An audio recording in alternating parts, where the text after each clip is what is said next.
The creation story that we heard was written about 3,000 years ago. And there are two versions of it in the Bible. I suppose it's fairly clear that the story existed for a long time before it was written, or maybe different versions of the story. And we can imagine, where did that story come from? That people, I suppose all peoples at different times lived in different ways. They were in conflict with their neighbours and fighting among themselves, or living in isolation. And somewhere, someone or some group felt that we should live in love with others, that everyone is our brother and sister, and that the earth is our mother and our source and our goal, and that the best way to live is to live by love and by cooperation. They didn't write it down in scientific ways, and they didn't explain it. They told a story to embrace the vision that they had. And when people heard the story and began to live the vision, they felt at home in it. They felt it had come from God.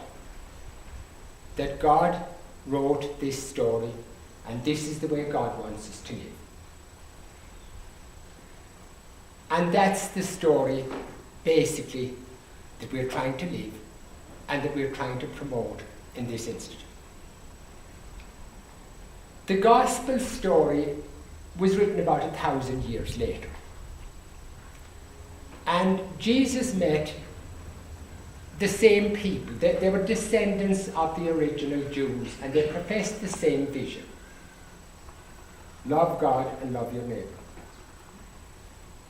But when he saw the way they lived, he noticed that a lot of things had crept in.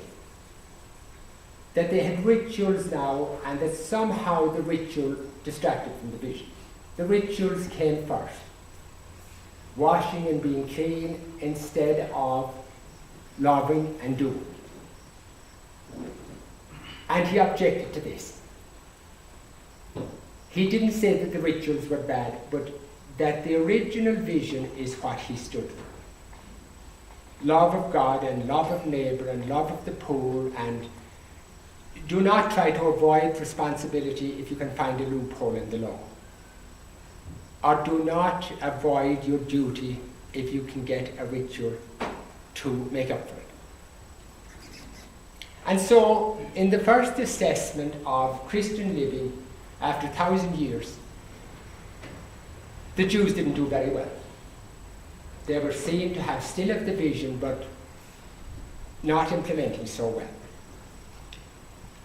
And I suppose that raises a question for us, that if Jesus came 2,000 years after the story in Mark, if he came now and saw what we are doing and how we are living this message, how comfortable would he be?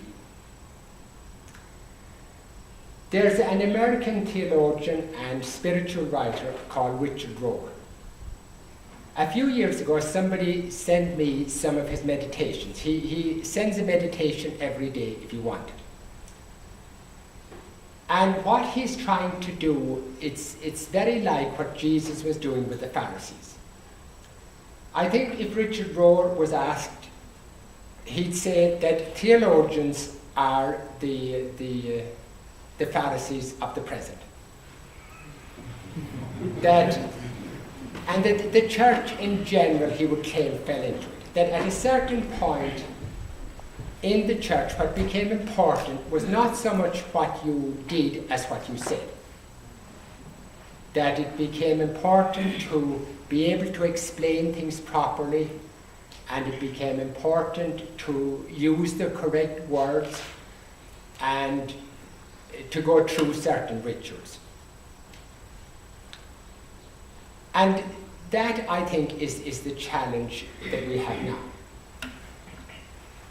When I read Richard Rohr, or started reading it, I felt this one is saying something that is true. It was a bit like the Jews, the original Jews who heard the story and they felt it was true and it must come from God.